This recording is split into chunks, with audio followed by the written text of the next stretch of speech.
प्रश्नोत्तर रत्नमालिका जी का स्वाध्याय हम सभी कर रहे हैं। राजर्षि अमोघवर्ष जी द्वारा कृत। प्रणिपत्य वर्धमानं प्रश्नोत्तर रत्नमालिकां वक्ष्ये नागनरामरवन्द्यं देवं देवाधिपं वीरम्।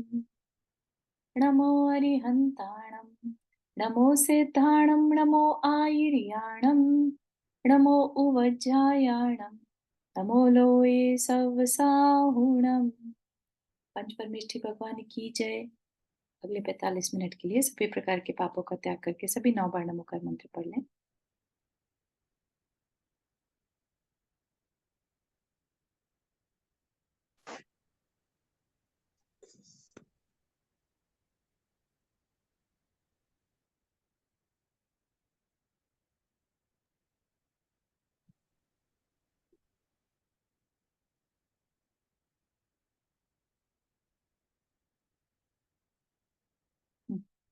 तो हमारा यहाँ पर जो विषय चल रहा था वो ये था लास्ट कि सबसे गहन क्या है ना। अपन सोचे कि पैसिफिक ओशन बहुत गहरा है तो वो उसको गहरा कह देते हैं, तो लेकिन यहाँ पर क्या कह रहे हैं, क्योंकि यहाँ पर नीति सिखाई जा रही है जो हम डील करते हैं लोगों के साथ, समाज के साथ, अपने साथ, उन सब चीजों से रिलेटेड हमें आंसर बताए जा रहे हैं। तो क्या पता चला था हमें कि स्त्री का चरित्र सबसे डीप है, उसको पहचाना नहीं जा सकता।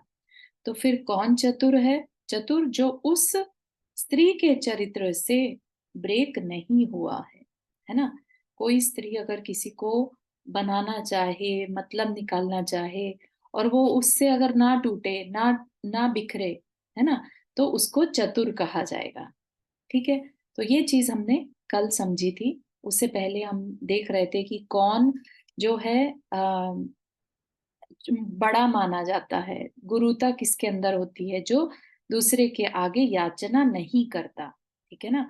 और आज हमें क्या कहा जा रहा है कि लघुता क्या है, छोटापन क्या है। तो वो क्या कहा, जो याचना करता है वहां पर हमारा छोटापन आता है। ठीक है। तो यहाँ पर किसी कर्म थ्योरी की वजह से नहीं कहा जा रहा है, ये चीज कही जा रही है नीति क्या कहती है। ठीक है। हमें समाज में रहना है, समाज के किस तरह का पर्सपेक्टिव रहता है, और कौन सिर उठा के जीता है, कौन सिर झुका कर जीता है, किस वजह से कोई दुखी होता है, किसको गरीब कहा जाए, किसको अमीर कहा जाए, है ना। तो एक और चीज हमारे सामने आई थी कि दरिद्र कौन है। तो आंसर मिला हमें, जो असंतोषी है। हम तो जनरली किसको गरीब मानते हैं? जिसपे पैसा कम है, लेकिन यहाँ पर क्या कह रहे हैं कि जो असंतोषी है वह गरीब है। ठीक है। तो ये हमारी बात चल रही थी कि सबसे बड़ी दरिद्रता क्या है, जो असंतोष है, जिसके अंदर अपने को जो मिल गया उसमें उसका पेट नहीं भर रहा, ऊपर से अपने पास है नहीं तो दूसरे के पास मांगने भी जा सकता है ना। तो वह और भी ज्यादा तकलीफ का काम हो गया। जो दरिद्रता तो थी ही उसके पास, अब छोटापन भी हो गया। कई बार आपने देखा होगा कुछ किन्हीं के पास रिसोर्सेज नहीं रहते, लेकिन उनके अंदर आत्मसम्मान बहुत रहता है कि हम मांगेंगे नहीं, अपना किसी के आगे हाथ नहीं फैलाएंगे, है ना। तो वह भी बेटर है कंपेयर टू जो असंतोषी है और दूसरे के आगे हाथ फैलाए। ठीक है।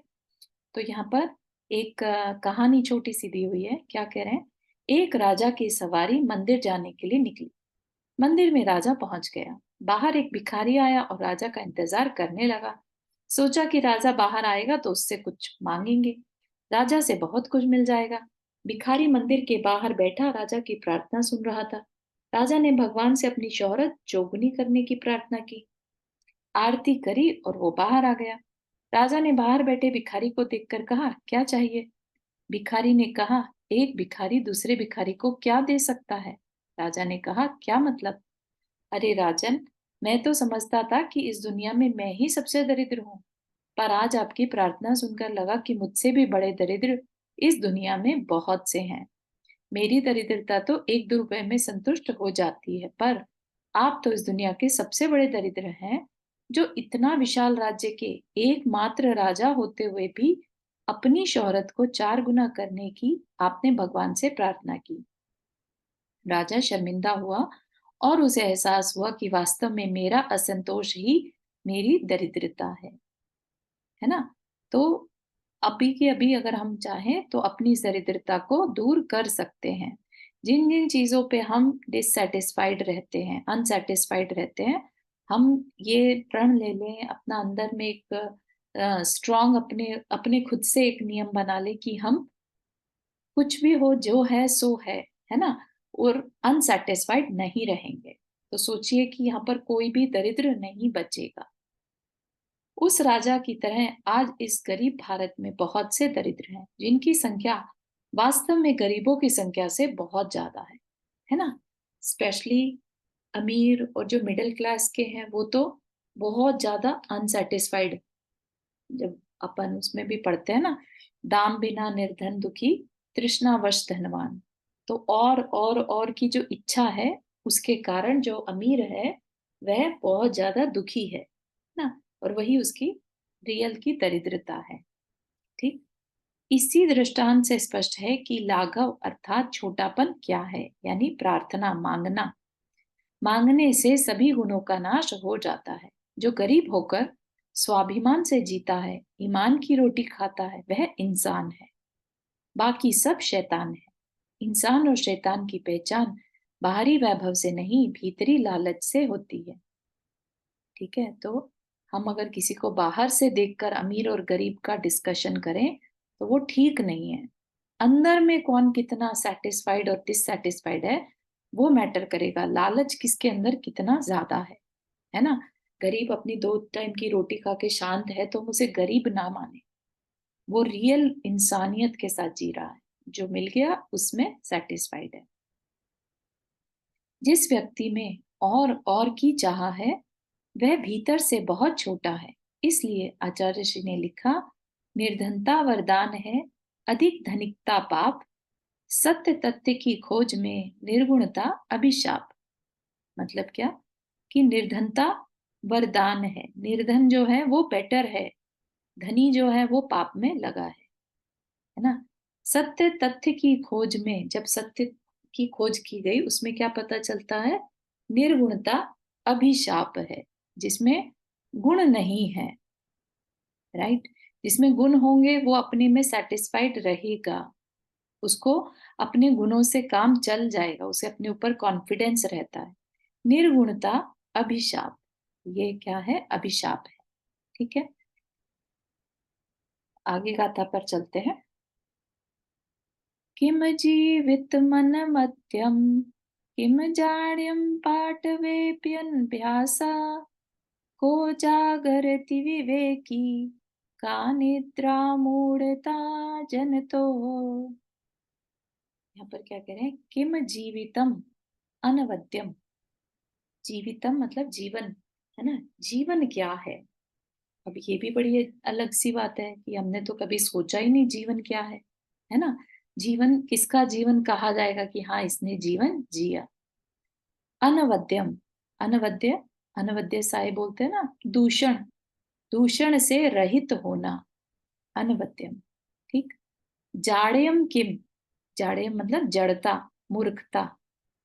चतुर होने पर भी अभ्यास नहीं करना, पाठवे अपि अनभ्यास। पाठवे मतलब चतुर, चतुर भी अनभ्यास, जो चतुर होने पर भी अभ्यास नहीं करता वह मूर्ख है।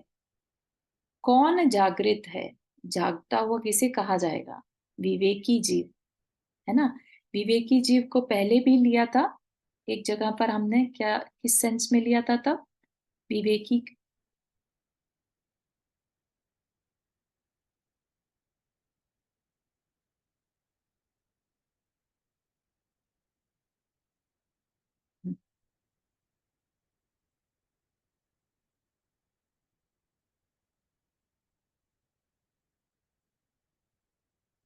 हाँ।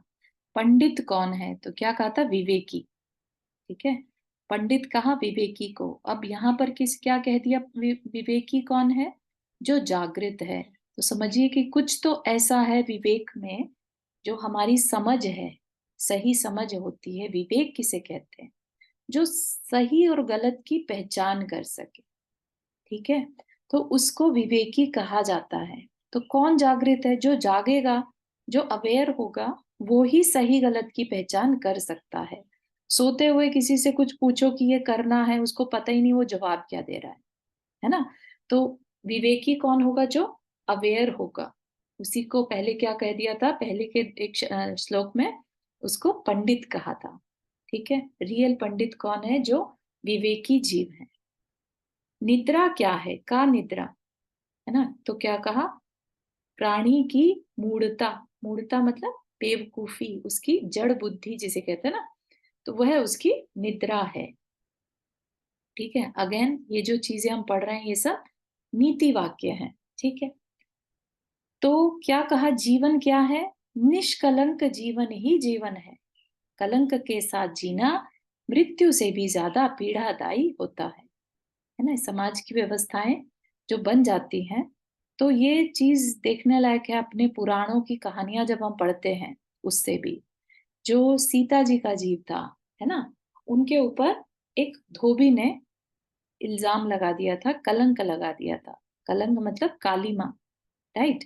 तो काली माँ लग जाना, कोई अच्छे से जीवन जी रहा है और चाहते ना चाहते हुए, कई बार चाहते हुए गलत, जानबूझकर भी किसी से ऐसी गलती हो सकती है कि उसके जीवन पर कलंक लग जाए, है ना? पता है उसे कि ये काम करना मेरे लिए उचित नहीं है, और फिर भी वह कर जाए। और कई बार नहीं किया हुआ होता, लेकिन किसी पूर्व भाव के अपने पाप कर्म के उदय से हमारे जीवन में वो कलंक कालिमा लग जाती है। तो क्या कह रहे हैं? कलंक के साथ जीना मृत्यु से भी ज्यादा पीड़ादायी होता है ना? क्योंकि रहना कहाँ है हमें? समाज में, राइट?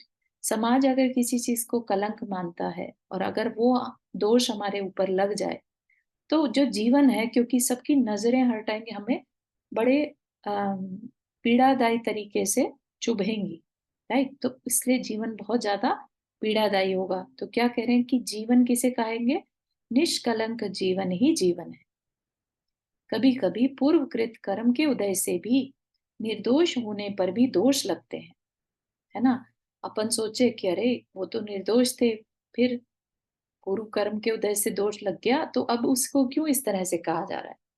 लेकिन सोचिए, उसने पूर्व भव में भी कोई पाप कर्म ही किया होगा, जिसका कि फल उसे अगले भव में भुगतना पड़ रहा है, उसके ऊपर कलंक लगा। ठीक है ना? जैसे सीता, जैसे अंजना सती, है ना? उनका अपने पति के साथ संबंध हुआ, लेकिन जो उनकी सास थी, उन्होंने उनके ऊपर कलंक लगाया कि नहीं, तुम्हारा संबंध किसी दूसरे के साथ है, मेरा पुत्र तो यहाँ पर है ही नहीं, है ना? ऐसी कहानी आती है ना, पद्म पुराण जी में हमने पढ़ी थी। और सुदर्शन सेठ, उन पर भी आरोप लगा दिया था रानी ने, अपने आप को बचाने के लिए। ठीक? तो इस तरह की घटनाएं भी भव्य पुरुषों से के साथ होती रहती हैं, वे भी इस कर्मोदय से नहीं बच पाए। कुछ लोग ऐसी परिस्थिति में आत्महत्या की बात सोचते हैं। आचार्य कहते हैं कि आत्महत्या करना बहुत बड़ा पाप है। ठीक है ना? एक तरफ तो कह रहे हैं कि कलंक के साथ जीना मृत्यु से भी ज्यादा पीड़ादायी, और एक तरफ कह रहे हैं कि नहीं नहीं, फिर भी ऐसे में भी आत्महत्या की बात नहीं सोचना, ये तो बहुत बड़ा पाप है। आत्महत्या करने से दूसरे भव में वही कर्मोदय फिर आता है। तो ऐसा नहीं है कि आपने जब तक वो कर्म भुगत नहीं लिया, जैसे सीता जी हैं, है ना, वो अपनी अग्नि परीक्षा देने को तैयार हो गई। ठीक है ना? उस कलंक को मिटाने के लिए उन्होंने मरने की नहीं सोची, उन्होंने उस कलंक को हटाने की सोची। ठीक ऐसे ही अंजना सती ने अपने आप को खत्म नहीं कर लिया कि मेरे ऊपर तो कलंक लग गया, अब कैसा जीना, क्या जीना बचा है। नहीं, उन्होंने जो सही था कि ये मेरे पूर्व कर्म के किसी उदय से हुआ है, और उन्होंने अपने अच्छे, जैसा जीवन, उज्जवल जीवन वो जी रही थी, वैसा ही कंटिन्यू किया। ठीक है ना? पर्सन को पता होता है कि उसका खुद का अंदर से कुछ नहीं है, पूर्व के कर्म के उदय से ऐसा हो रहा है। और किसी गलती से ऐसा हो जाए, लेट से, ठीक है ना, पूर्व कर्म तो नहीं था, लेकिन आज के टाइम में हो सकता है कोई गलत संगति में पड़ जाए और ऐसा कुछ गलत काम कर बैठे, तब भी आत्महत्या की सोच नहीं करनी चाहिए। अपनी गलती हुई है, उसको एक्सेप्ट करने की हिम्मत रखनी चाहिए। ठीक है ना? और फिर जो बेस्ट उसमें सॉल्यूशन दिखाई दे वैसा करना चाहिए। क्योंकि कर्म थ्योरी क्या कहती है कि आप भले ही उस कर्म से उस समय भाग जाओ, वो और ज्यादा इंटेंस होकर वापस से मिलता है, तो इस आत्मा को उसे भुगतना ही पड़ता है, ठीक है ना। और आत्महत्या के पाप से वह कर्म का उदय और तीव्र हो जाता है, जिससे इस जन्म से ज्यादा दूसरे जन्म में कष्ट होता है, ठीक है ना। अपन सोचते तो हैं कि अरे सीता जी को इतनी तकलीफ क्यों उठानी पड़ी, क्या एक राजकुमारी होके सारा टाइम उनका जंगल में ही निकल गया, बच्चों को भी जन्म दिया तो जंगल में दिया, पति से दूर रही, पूरा समय मतलब हमने नहीं देखा उनके जीवन में कोई सुख था रानियों वाला, है ना। तो देखने वाली बात है कि पूर्व भव का कर्म अब उदय में आ रहा है। वो एक अच्छी बात ये बस थी कि उन्होंने उसको बहुत पॉजिटिवली लेकर, और जो हम कहते हैं ना पंडित कौन विवेकी, राइट, तो उन्होंने कभी भी धर्म का साथ नहीं छोड़ा, ठीक है ना। तो ऐसा नहीं कि लड़ने झगड़ने में लगी हो कि तुम ऐसा कैसे कर सकते हो, मुझे ऐसे कैसे निकाल सकते हो घर से, है ना, वैसा कुछ नहीं, अपने कर्म का उदय मानकर उसको एक्सेप्ट किया, ठीक है ना। और आगे चलकर प्रतीन्द्र बन गई, ठीक है ना, एक इंद्र की जो प्रतीन्द्र होते हैं जैसे, तो वैसा पद उन्होंने देवगति में पाया। अब आगे चल के वो रावण की गणधर बनेंगी, ठीक है ना, और अपना कल्याण कर जाएंगी।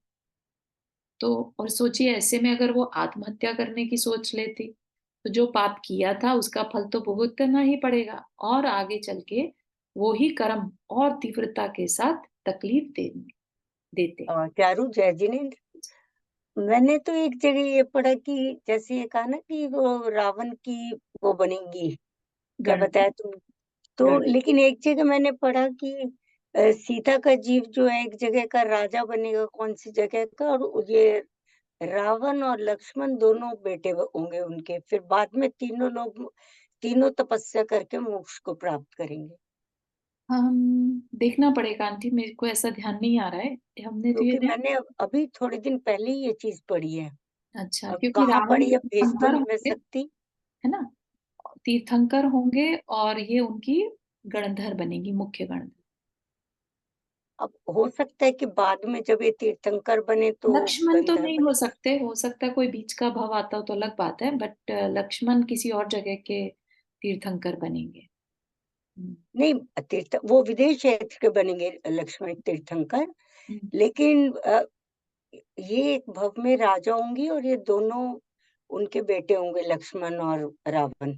ओके, अब उसके बाद हो सकता है कि वो अगर तीर्थंकर बने तो फिर उसके बाद वो गंधर्व बन के मोक्ष को प्राप्त करें, हो हो सकता सकता है। है, लेकिन अपन यहाँ पर बस यही कहना चाह रहे हैं कि जो भी है, राइट, उन्होंने अपने उस पाप कर्म से छुटकारा पा लिया, है ना, और हम्म। अपना कल्याण कर लेंगी, ठीक है ना। तो ऐसे ही हमारे अंदर भी अपने आप को ऊपर उठाने के भाव रहने चाहिए, अपनी आत्मा को नीचे गिराने के भाव ना रहे, ठीक है ना। जाने अनजाने गलती हो गई उसको हमें स्वीकार करके आगे बढ़ना चाहिए, इतनी भी अपने अंदर दृढ़ता होनी चाहिए, ठीक है ना। जैसे पूर्व में हुए पुरुषों ने धर्म की आराधना करते हुए भगवान जिनेन्द्र देव पर श्रद्धा रखते हुए उस कर्म उदय को भोगा है, और कर्म का उदय दूर हो जाने पर सुख शांति का अनुभव उसी जन्म में किया है, उसी प्रकार हमें कष्ट से घबराना नहीं चाहिए। किसी ने कहा है, अच्छा करो किंतु बुरे से बुरे के लिए भी तैयार रहो, do your best but prepare for the worst, ठीक है ना। तो ये भी एक तरह से हमें सलाह दी जा रही है कि किसी तरह कभी कुछ ऐसा हो जाए तो कैसे हैंडल करो सिचुएशन को। हम अच्छा कृत्य करें फिर भी हम बुरा फल पाने के लिए अपनी मानसिकता को तैयार रखें। हाँ नंदा जी, आपने हाथ रेज किया। हाँ, प्रीवियस पेज पर जो नीचे का एक श्लोक था उसका भी थोड़ा अर्थ बता दीजिए। हाँ, नीचे निरपवाद जीवन जीना ही जीवन हाँ सच्चा जीना है इसका। जी, ये सब क्या है, ये एक तरह से इसी जो श्लोक है ना, उसका हिंदी में जैसे कहते हैं ना काव्य करा हुआ है, राइट। तो क्या कह रहे हैं, निरपवाद जीवन जीना ही जीवन सच्चा जीना है, चतुर हुआ अभ्यास नहीं तो मूर्ख बनकर जीना है।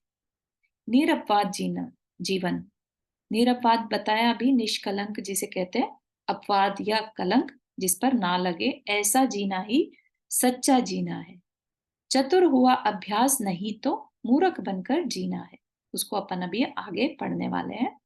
ये तीनों लाइन अभी पढ़ने वाले हैं अपन, है ना। तो वही सेम चीज को कह रहे हैं, चतुर वही होगा जो चतुर होते हुए भी अगर अभ्यास ना करे तो वह मूर्ख की तरह जीवन जीता है। और जो विवेक से मुक्त रहता है वही जग में जगता है, विवेक से युक्त रहता है वह ही जग में जगता है। जो कहा था ना कि जागृत कौन है, विवेकी जीव। बाकी सब तो सोते रहते जिनमें बसी मूढ़ता है। जो मूर्ख हैं, मूढ़ हैं, वो सब क्या है, सोते रहते हैं। यानी निद्रा में कौन है, जो प्राणी मूढ़ है। ठीक है ना। तो इस तरह से ये हिंदी में इस कह लीजिए कि उसी को 4 लाइनों में बात को कहा गया है। ठीक है। Thank you. Sure.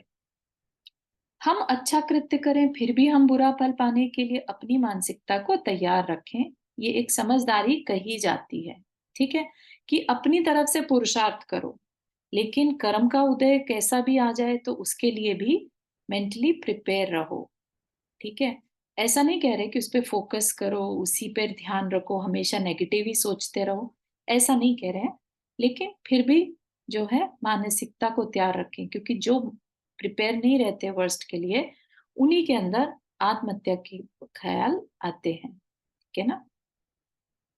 कर्म के उदय से हमें जो भी मिल रहा है उसे सहर्ष स्वीकारें, चाहे वह हमारे अनुकूल हो या प्रतिकूल। क्यों सहर्ष स्वीकारें? कर्म के उदय में जो हमें मिल रहा है उसे सहर्ष स्वीकारें, ऐसा क्यों कहा होगा? क्योंकि वो कर्म तो हमें आगे भी झेलना ही झेलना है ना, झेलना तो ही। मन से। हाँ। हम्म। और दूसरी चीज ये कि जो गलती हमने करी, कर्म का उदय जो है वो हमारे ही काम है ना, जो हमने ही करा है। अगर लेट से एक पर्सन है, उसने कभी पढ़ाई नहीं करी और आज अच्छे कॉलेज या अच्छी यूनिवर्सिटी या अच्छे जॉब में नहीं जा पाया, तो क्या उसे अब इस चीज के लिए रोना चाहिए कि जो है सो है, स्वीकार करे, है ना। ये उसी के फल है, उसने जितना काम किया, जितनी मेहनत करी, उसका फल है उसके लिए, है ना। चाहे अब वो अनुकूल है या प्रतिकूल है, उसे सहर्ष स्वीकारे, ये खुद का मान के उसको स्वीकारे। ठीक है ना। और अभी नहीं स्वीकारेंगे तो यस, बिल्कुल ठीक कहा रितु जी, कि आगे करना ही पड़ेगा। आजकल पढ़े लिखे युवा युवती भी थोड़ी सी मन की नहीं होने पर या प्रतिकूल परिस्थिति आने पर आत्महत्या जैसे जघन्य अपराध को नादानी में कर बैठते हैं और अपने परिवार को हमेशा के लिए कलंकित कर देते हैं। ठीक है ना, खुद तो मर जाते हैं, लेकिन जो गलत उन्होंने कदम उठाया था पहले, उसकी वजह से परिवार को हमेशा के लिए तकलीफ उठानी पड़ सकती है। ठीक है ना। और क्या होता है, आत्महत्या के पाप से दूसरे जन्म में कुत्ता, बकरी, सूकर, मुर्गा आदि तिर्यंच पर्यायों में रहकर पहले से अधिक परवश होकर दुख भोगने पड़ते हैं। क्योंकि जो कोई अपने जीवन को खत्म करने की बात सोचता है, वो बहुत बहुत दुख में ऐसा कदम उठाता है। और जो मरण समय दुख के साथ अपना जीवन खत्म करता है, तो वो आगे चलकर तिर्यंच में जाता है। ठीक है ना। भीतराग भगवान की भक्ति करने से ऐसे कर्म उदय दूर होते हैं। ऐसा करके देखो, निश्चित ही अच्छा फल मिलेगा। क्या कहा कि भगवान की भक्ति करने से ऐसे कर्म उदय जो है, पाप कर्म का उदय जो है वो दूर हो जाता है ना। अपन जिसे कहते हैं ना, निर्जरा हो गई किसकी, पाप कर्म की। भगवान की भक्ति करने से पाप कर्म जो है वो दूर हो जाते हैं। ठीक है ना। तो जिनेंद्र देव की भक्ति के अलावा कर्म काटने का और कोई साधन श्रावक और गृहस्थ के पास नहीं है। बड़े बड़े तपस्वी ऋषि मुनि इस भक्ति का आलंबन लेते हैं और मोक्ष मार्ग की बाधा दूर करके अविरल आगे बढ़ते रहते हैं, है ना। तो भक्ति बहुत बड़ी चीज है एक्चुअली। भक्ति से कैसे कर्म में परिवर्तन आता होगा? तो भक्ति क्या है, बेसिकली भगवान के गुणों का गुणगान करना, उसमें हमारा फोकस है। गुणों की तरफ फोकस करने से हमारे अंदर भी वो गुण बढ़ते हैं, पहली बात। दूसरी बात कि हम उस समय, जिस समय हम भक्ति कर रहे हैं, पाप कार्यों से बच जाते हैं, ठीक है ना। और इतनी इंटेंस भक्ति जो कोई करता है, जो बिल्कुल उसमें खो गया है ना, तो उतनी ही दृढ़ता के साथ वो गुण जो हैं उसके अंदर भी आ जाते हैं। अगर आपको जानकारी हो, तो जब हम तीर्थंकर बनने की प्रक्रिया देखते हैं, 16 भावना होती हैं, 16 प्रकार की। उन भावनाओं में अरहत भक्ति को, है ना, बहुवचन भक्ति, प्रवचन भक्ति, आचार्य भक्ति, इन सबको तीर्थंकर प्रकृति के बंध का कारण बताया है, ठीक है ना। तो सोचिए कि भक्ति बहुत बड़ी चीज है, ठीक है ना, छोटा नहीं समझिएगा उसको। भक्ति एक मोक्ष का मार्ग भी है। जो किसी को, जिसको ज्ञान कुछ नहीं है, लेट से समझ नहीं आती बात, याद कुछ नहीं रहता, वो भी अगर चाहे तो भक्ति के थ्रू अपना कल्याण कर सकता है। इतनी पावरफुल चीज है भक्ति, है ना। अपन ने बहुत सारे चमत्कार जितने भी पढ़े हैं आज तक, वो सब भक्ति में ही देखे जाते हैं। चाहे वो भक्तामर स्तोत्र लिखते टाइम, वो भी भगवान के गुणों का व्याख्यान ही था। भक्तामर स्तोत्र हो, विशापहार स्तोत्र हो, एक ही भाव स्तोत्र हो, है ना। और जितने भी स्तोत्र लिखे गए, सबके सब में चमत्कार होते हैं। क्यों? क्योंकि भक्ति कर रहे हैं बिल्कुल प्योर मन से, किसी आकांक्षा से नहीं, कुछ मिल जाए इसके लिए नहीं, बस भगवान के गुणों में मजा आ रहा है ना, भगवान के गुण ही गुण दिखते जा रहे हैं। तो इस तरह का जब रिलेशनशिप हो जाता है भगवान के साथ, किसी गुरु के साथ या किसी शास्त्र के साथ, तो हम उस रिलेशनशिप से भी अपना कल्याण कर पाते हैं, है ना। तो बजाय नेगेटिव में जाने के, आत्महत्या जैसी चीजें सोचने के, क्या कहा यहाँ पर, वीतराग भगवान की भक्ति करने से ऐसे पाप कर्म का जो है उदय दूर हो जाता है। फिर क्वेश्चन आया था कि मूर्खता क्या है ना। तो क्या कहा, जो चतुर होने पर भी, बुद्धिमान होने पर भी अभ्यास नहीं करता। मतलब क्या, कि कह दिया, अच्छी बातें बता भी दी, फिर भी उनकी प्रैक्टिस ना करे। बहुत से लोग बहुत पूजा करते हैं, स्वाध्याय करते हैं और मुनिजन को आहार दान आदि भी करते हैं, किंतु उनके सामने कभी विपरीतता आ जाती है, वह दुखी हो जाते हैं और सबसे पहले धर्म छोड़ देते हैं। मानो जैसे धर्म ना कर रहे हो, बल्कि धर्म पर एहसान कर रहे हो, या किसी को दिखाने के लिए ही कर रहे थे, है ना। जब धर्म करके भी व्यक्ति मान सम्मान का भाव धर्म के बदले में चाहता है, तो वह इसी तरह टूटता है। जब धर्म अंदर से किसी इच्छा से किया जाए, तो उस धर्म में वो पावर नहीं रहती, ठीक है। तो क्या कह रहे हैं यहाँ पर, ऐसा नहीं कि मान सम्मान मिल जाए इसके लिए धर्म करें, है ना, तो दिखावे में करें, या मेरा काम बन जाए उसके लिए करें।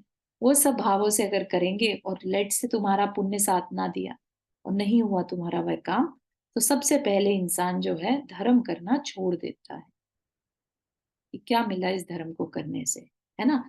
जबकि धर्म अलग चीज है और हमारे जीवन में हो रही घटनाएं वो हमारे अपने कर्म का फल होती है।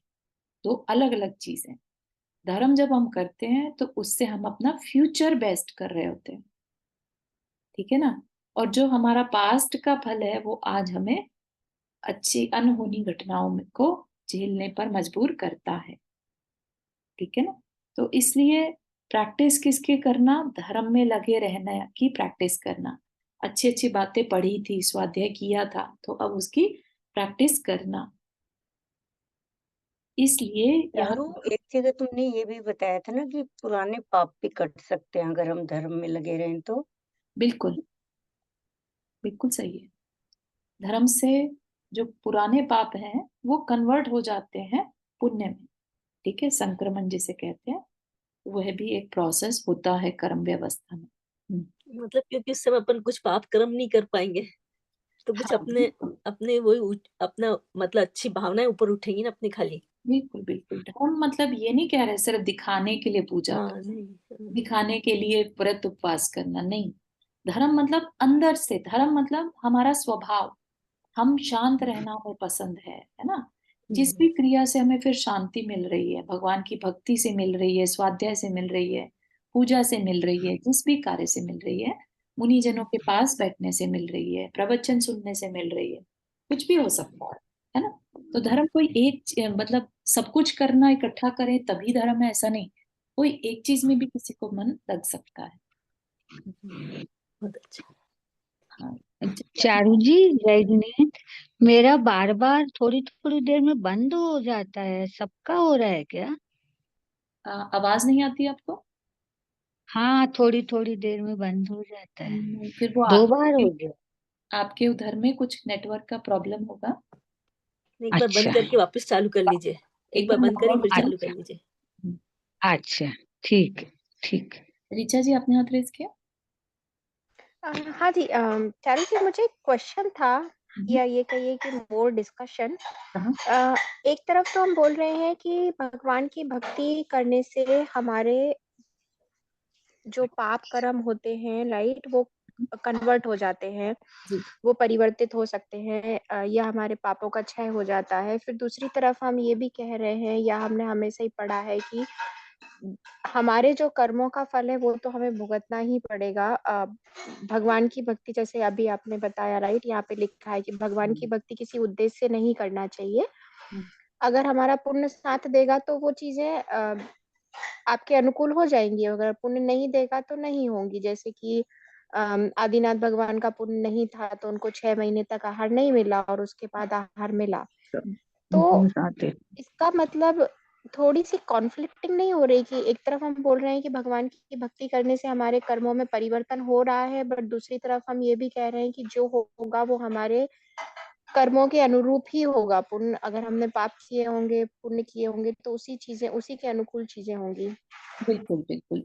तो इसका आंसर करते हैं ऋचा जी। तो क्या होता है, दोनों चीजें साथ में चलती हैं, पैरेलल होती हैं ये। ऐसा नहीं मानिए कि एक ही चीज होती है, ठीक है। कैसे? जो हमने बात करी कि भक्ति करने से हम अपने पाप कर्म जो होते हैं उनको कन्वर्ट कर लेते हैं पुण्य में, ठीक है। एक तो ये बात हो गई कि हमने अपने पाप को जो थे, पाप कर्म जो थे, उनको चाहे तो कम कर लिया या कन्वर्ट ही कर लिया। इतने ज्यादा हमने भक्ति करी कि हमारा पाप जो था वो पुण्य में कन्वर्ट हो गया, ठीक। फिर दूसरी तरफ हम कहते हैं कि अरे जो कर्म का उदय आना है वो तो आना ही है।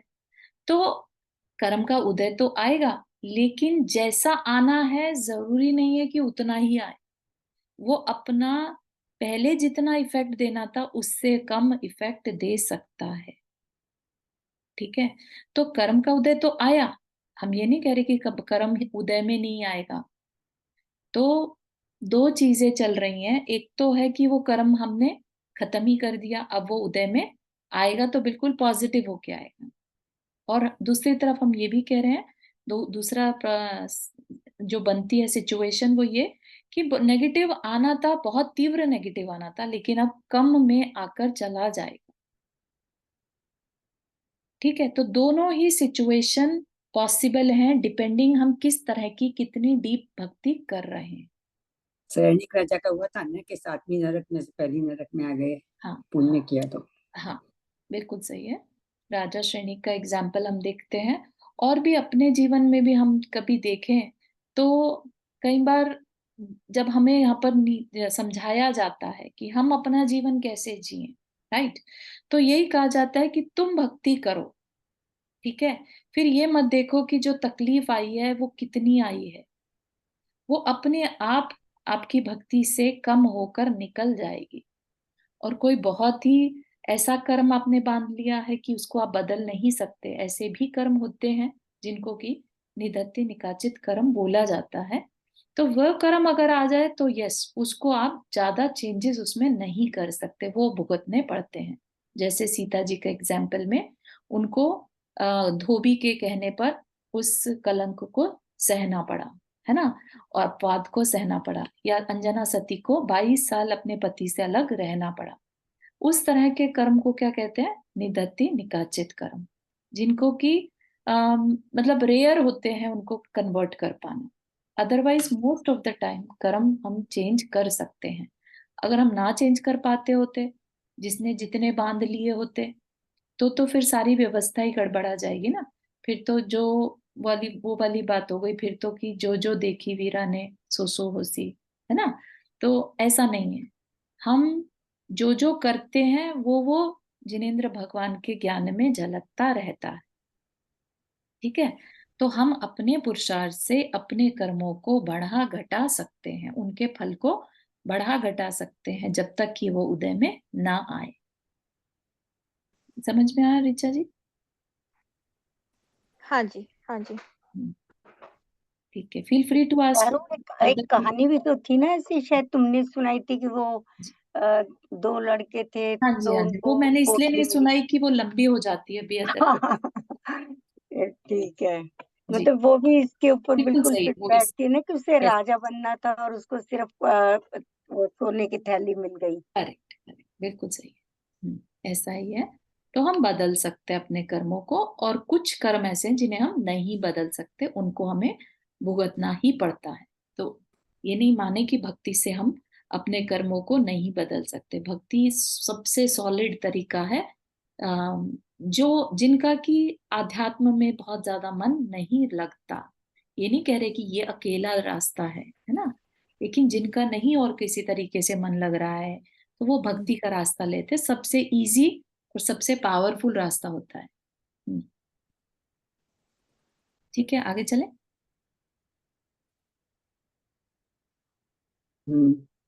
जब धर्म करके भी, हाँ, इसलिए यहाँ कहा है कि धर्म के माध्यम से जो हमारा जीवन निर्दोष चल रहा था, वह निर्दोषता धर्म करते रहने पर आगे भी बनी रहेगी। धर्म के माध्यम से, है ना, जो हम काम कर रहे थे, अच्छा काम, पुण्य का काम कर रहे थे, हमारी लाइफ अच्छी चल रही थी, और वही करते करते हम आगे भी उसे कंटिन्यू करें। यदि हम अभ्यास नहीं करेंगे तो जड़ता आ जाएगी। जड़ता मतलब एक तरह की जैसे बैठे रहो, जैसे लोहा है ना यूज करे तो उसमें जंग लग जाता है। कोई मशीनरी है बहुत टाइम तक ना चलाओ तो जड़ता आ जाती है, स्टिफ हो जाता है ना। ऐसे ही अगर हम अभ्यास नहीं करेंगे तो हमारे अंदर भी स्टिफनेस आ जाती है। जैसे कोई स्टूडेंट है, यहाँ पर नेक्स्ट एग्जांपल दे रहे हैं, अभ्यास नहीं करता है ना, प्रैक्टिस नहीं करता, रिवाइज नहीं करता, तो उसे जो पढ़ा है वो सब भूल जाता है। उसी तरह सुख में और दुख में धर्म का अभ्यास नहीं होने पर वह पर भव में आत्मा से दूर हो जाता है।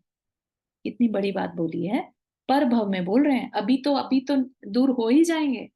धर्म का अगर अभ्यास नहीं किया, जैसे जो हम बोल रहे हैं यहाँ पर पूजा, स्वाध्याय और भी धार्मिक क्रियाएं हैं, है ना, तो ये सब अगर हम नहीं करेंगे, ये क्या है बेसिकली, हमारी आत्मा पर संस्कार डाले जा रहे हैं, संस्कार डालने की प्रैक्टिस है। और अगर हमने ऐसा नहीं किया, नहीं संस्कार डाले, तो क्या होगा, धीरे धीरे आगे चलकर भी हमें ऐसा एनवायरनमेंट भी नहीं मिलेगा, और आत्मा पर वो संस्कार नहीं होने से आप सोच सकते हैं हम अपना कभी कल्याण नहीं कर पाएंगे। ठीक है ना। तो इसलिए क्या कहा, वो जड़ है। अगर प्रैक्टिस, इतना सब कुछ पता होने के बाद भी बुद्धिमानी है, सीख भी लिया, फिर भी उसकी प्रैक्टिस ना करे। और प्रैक्टिस का यहाँ पर क्या मतलब है, जब सिचुएशन आ जाए उस समय हम अपने आप को ऑब्जर्व करें कि हमने उस अचानक से आई हुई खराब स्थिति में भी अपने आप को कैसे संभाला। क्या हम भावों में बह गए, या हमने जो हमारे को सही गलत बताया गया था उसके हिसाब से हमने डिसीजन लिया। मतलब हम विवेकी बने रहे या हम भावों में बह गए। ठीक है ना। तो जो विवेकी होगा यानी कि उसकी प्रैक्टिस अच्छी है। ठीक है, तो यहाँ पर उस प्रैक्टिस की बात कर रहे हैं कि विवेकपना हमारे अंदर आना चाहिए। ठीक है, तो वो कहलाएगी धर्म की प्रैक्टिस। ठीक है, जिसको अपनी शांति पसंद होगी ना, तो वो सही गलत का डिसीजन जो है वो विवेक पूर्णता से ले पाएगा। और जिसे पता ही नहीं है कि उसको करना क्या है, बस उसको जो मन में आया वो कर दिया, तो उसको यहाँ पर क्या कहा, मूर्खता कहा। ठीक है, जिस तरह हम भोजन करना नहीं भूलते, उसी तरह हमें भजन करना भी नहीं भूलना चाहिए। धर्म कभी भी अहित नहीं करता, अतः धर्म को कभी मत छोड़ो। ठीक है, अपने को लग जाता है कई बार, अरे हमने तो इतना धर्म किया था, हमारा तो लाइफ में कुछ अच्छा हुआ नहीं। लेकिन अपने को ये नहीं समझ में आती, याद रहती बात, कि पता नहीं और क्या बुरा हो सकता था, है ना। इतना धर्म कर रहे तो थोड़ा बहुत हैंडल भी कर पा रहे हैं सिचुएशन को। बिल्कुल ही छोड़ रखा होता तो बिल्कुल टूट गए होते। ठीक है ना।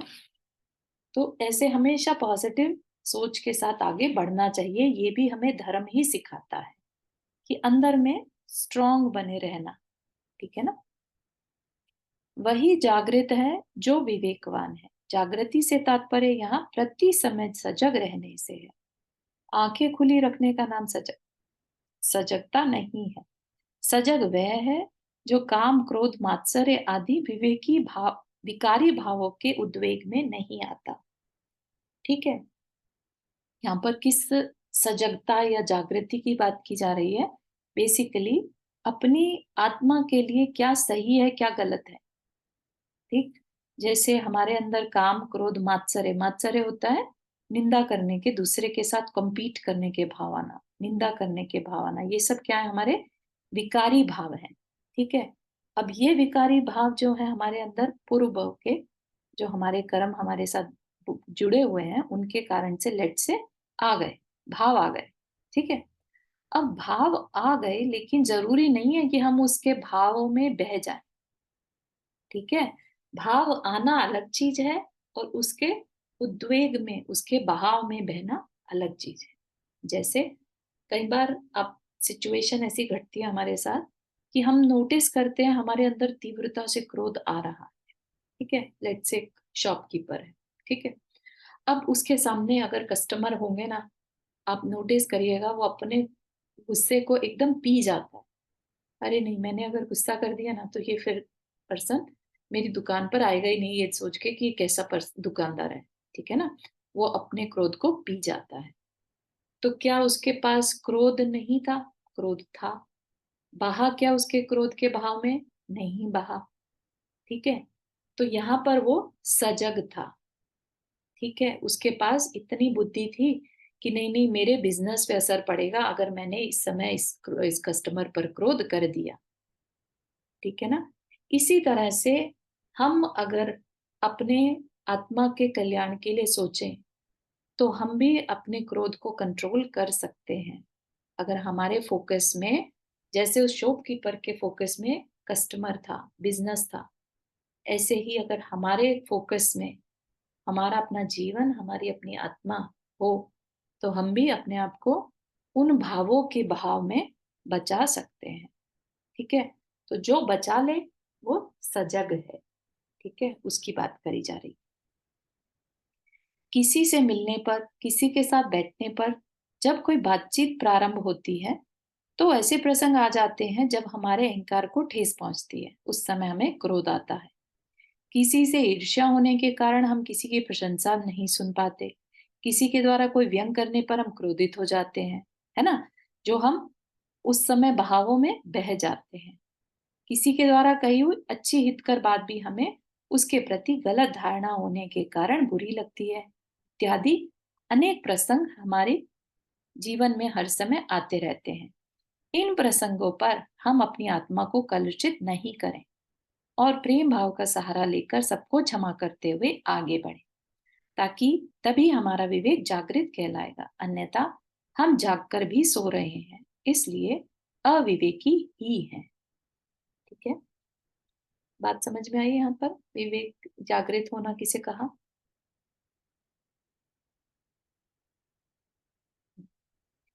और अपने सबसे समय पर कंट्रोल कर ले, क्रोध आने पर, तो वो हाँ सज्जन। हाँ, अवेयरनेस रहे कि जो मेरे भाव हैं उससे मेरे आत्मा पर असर पड़ेगा क्या। यू नो, जैसे शॉपकीपर का एग्जाम्पल याद रखिए। शॉपकीपर का ध्यान कस्टमर के ऊपर था कि वो अगर चला गया तो मेरे बिजनेस पे असर पड़ेगा, कि मेरे क्रोध से अगर वो चला गया तो मेरे बिजनेस पे असर पड़ेगा, है ना। ऐसे ही हम सोचे मेरे क्रोध करने से मेरी आत्मा पे असर पड़ेगा, उसका और घात होगा, है ना, और कर्म बंद होंगे, है ना। तो इस तरह से अगर ये दिमाग में आ जाए तो हम जागृत कहलाएंगे। सच बात। लेकिन सामने वाला क्रोध करता है तब क्या करें? सामने वाला क्रोध करे तो हम क्या करें? हम जवाब नहीं दे, तो एक ही बात है ना, मौन आप धारण रखने का। हाँ मौन भी है। दूसरी बात, उसके क्रोध करने से तो अगर आपको असर नहीं पड़ रहा तो आपको कुछ नहीं करना है। यहाँ पर आपको कुछ ना करने की सलाह दी जा रही, आपको शांत रहना, ठीक है ना। अगर सामने वाले के क्रोध से आपको अंदर भी क्रोध के भाव आ रहे हैं और आपने क्रोध कर भी लिया, तो फिर आप विवेकी नहीं कहलाएंगे।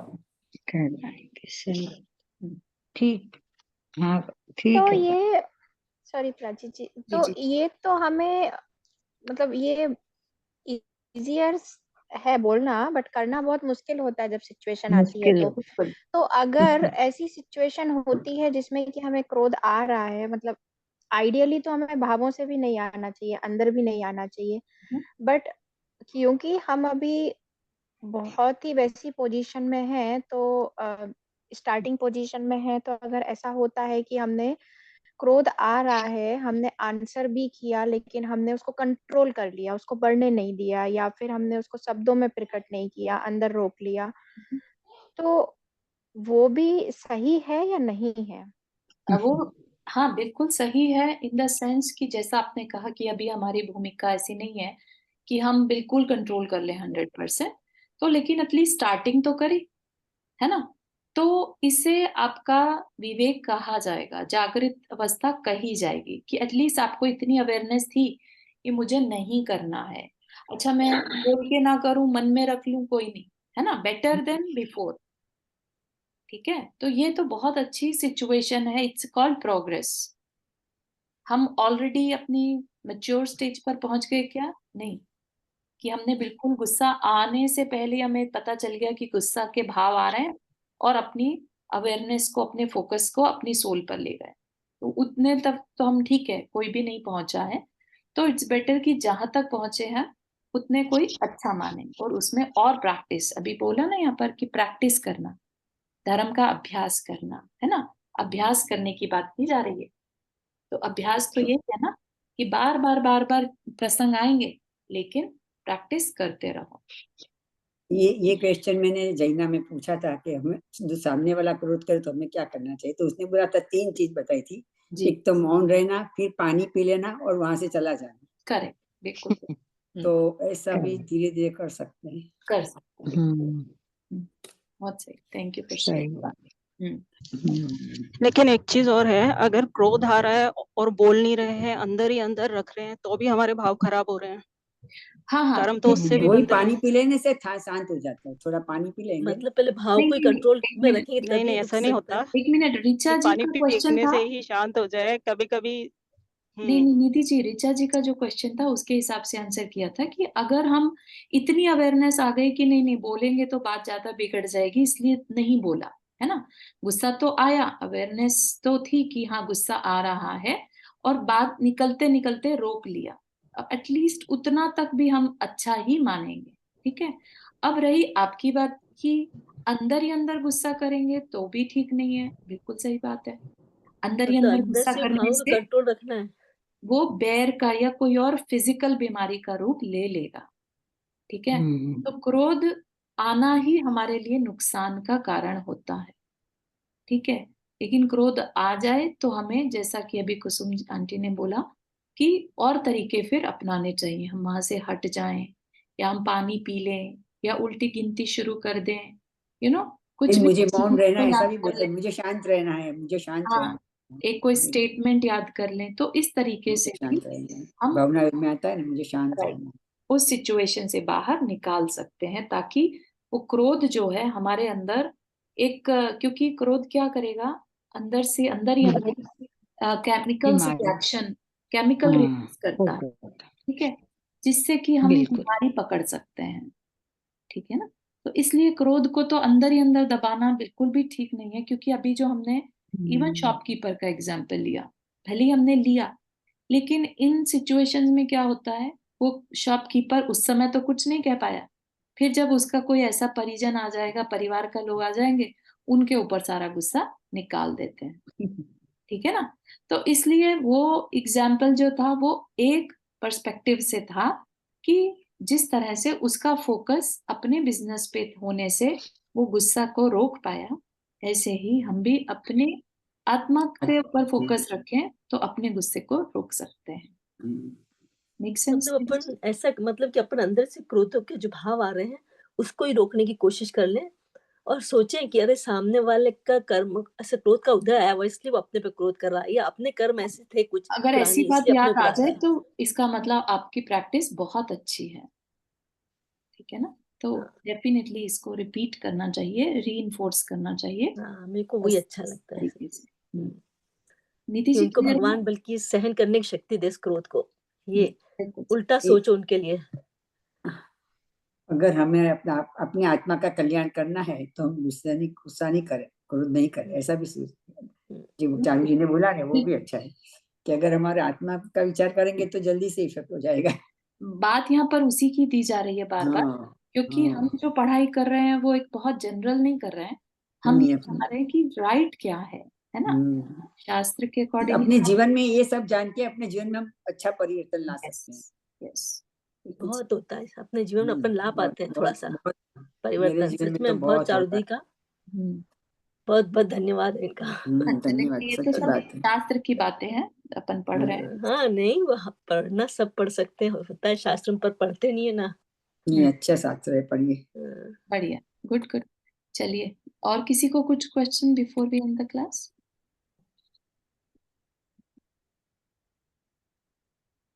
चारू दीदी, हाँ जो ये बातें हम इस उम्र में, मतलब अब हमारी उम्र उस लेवल से शायद थोड़ी ऊपर आ गई कि अब सुसाइड और ये सब आपने बताया, जो कि कलंक लगा तो सुसाइड कर लिया। मुझे लगता है ये इतना जब है हमारे शास्त्रों में, और बच्चों को क्यों नहीं पढ़ाया जाता कुछ? अब जो बच्चे आजकल का भविष्य है वो, उनको ये बातें कभी बोली ही नहीं जाती। बिल्कुल। ये तो हमारा जो हमारा लेवल, वैसे इन चीजों से ऊपर हम सिर्फ रिकॉल कर रहे हैं एक तरह से कि भाई हमारे को ऐसी सिचुएशन में क्या करना, बिल्कुल लेकिन जो फेस कर रहे हैं उनके बाद उनको कुछ इस बारे में समझा मतलब जाता। कोई नॉलेज नहीं दी जा रही। बिल्कुल चाहे सच सिखाया जाए ना तो जैनी बहुत भी अच्छा है। है। देखो, ये चीजें सब पहले की एजुकेशन सिस्टम में होती थी, नैतिक शिक्षा कहते हैं ना, ये सब ब्रिटिश एजुकेशन जब आई 1800 सेंचुरी में, राइट, 19 सेंचुरी में, तब जाके लॉर्ड मैकाले जो थे उन्होंने क्या किया, उन्होंने यहाँ के यूथ को तोड़ने के लिए सबसे पहले यहाँ का एजुकेशन सिस्टम खराब किया हाँ, कि सब इनको पुस्तकें अच्छी अच्छी जला बातें, दिया। हाँ, जो इनको स्ट्रांग बनाए हुए हैं ये बातें इन तक पहुंचे ही ना, है ना? तो उन्होंने पूरा एजुकेशन सिस्टम चेंज कर दिया, जिसमें एक भी चीज ऐसी नहीं आती जो आज हमारे मेंटल हेल्थ सिस्टम को सपोर्ट कर पाए, ठीक है ना? तो इस वजह से ये घटनाएं, इतनी मेंटल हेल्थ की प्रॉब्लम्स बढ़ रही हैं। कोई मेडिटेशन नहीं सिखाया जाता, कोई अपने आत्मविश्वास को बढ़ाने की बातें नहीं सिखाई जाती। तो डेफिनेटली ये सब चीजें जो हैं, एज अ पेरेंट ये अलग से टीनेजर्स को सिखानी चाहिए। देना चाहिए ऐसी नॉलेज हाँ, ना। टीनेजर्स जो होते हैं वही आगे चल के अब कितना बैलेंस लाइफ जिएंगे यस, अगर सब जानते हो। आजकल के बच्चे तो थोड़ी थोड़ी बात में एकदम अग्रेसिव हो जाते हैं, तो एग्जैक्ट, बहुत कुछ कह ही नहीं सकते हो तुम। हाँ। तो आज के टाइम में अभी प्रॉब्लम जो भी है, अब उसको तो एकदम से नहीं ठीक कर सकते। ऐसे में देखो, अभी अपनी एज भले ही जैसा भी है, अगर पेरेंट एजुकेटेड है तो वो बच्चों को ऐसी शिक्षा घर में रह कर दें, घर पे बैठाकर डेली का एक नियम बना लें, वीकली का नियम बना लें कि इन चीजों को बैठकर इकट्ठा पढ़ा जाए, है ना? तब भी ये पॉसिबल हो सकता है। तो हर चीज पे अपन दूसरों को दोष ना डालें, अपन अपने जो कर सकते हैं वो करें बेस्ट। तो ये सीता पेशेंस और भी अंजना जरूरी ने ये सब पढ़ा हुआ, तभी उसमें हमेशा पेशेंस होगा ना। है, एग्जैक्टली, है ना? अपनी ये जो बड़े जो पढ़े हुए होंगे ना पेरेंट्स, तो वो छोटों को, अपने घर के बच्चों को और यूथ को संभाल सकते हैं फिर। ठीक है, चलिए, बहुत अच्छी बात शेयर करी ऋतु आप। तो मुझे ऐसा लगता है कि अब ना एक कंपटीशन जो हो गई ना, इससे भी थोड़ा बच्चों के लिए प्रॉब्लम्स हो गए, सब बच्चों के लिए कंपटीशन जो इतने हो गए, तो बस उन्हीं में लगे रहते हैं सब। तो थोड़ा मुझे लगता है कि ये भी एक प्रॉब्लम है सबके लिए आज के दिन। हाँ, बिल्कुल सही, बिल्कुल सही। रीटा आंटी, आपने हाथ रेस किया? हाँ जय जी ने चारू जी, मैं आपको पूछना चाहती थी कि अभी हम नवंबर 5th को daylight saving time change हाँ होने वाला है ना, तो are we going to change the time? अपने आई साथ है कि थिंक सो। मतलब definitely we can discuss on that. जैसा सब चाहते हैं वैसा कर लेंगे अपन। 1 घंटा मैं भी आधा खुद ये घंटा। सोच रही थी कई दिन से हाँ कि हाँ, मैंने कहा थोड़ा सा टाइम चेंज करके। यस यस, 1 वीक की बात और रह गई, फिर एनीवेज हाँ डे लाइट सेविंग टाइम थोड़ा चेंज। थोड़ा जल्दी करेगा तो अच्छा रहेगा, हाँ हाँ ठीक है, जैसा सब बोलेंगे वैसा करेंगे। क्योंकि रात जल्दी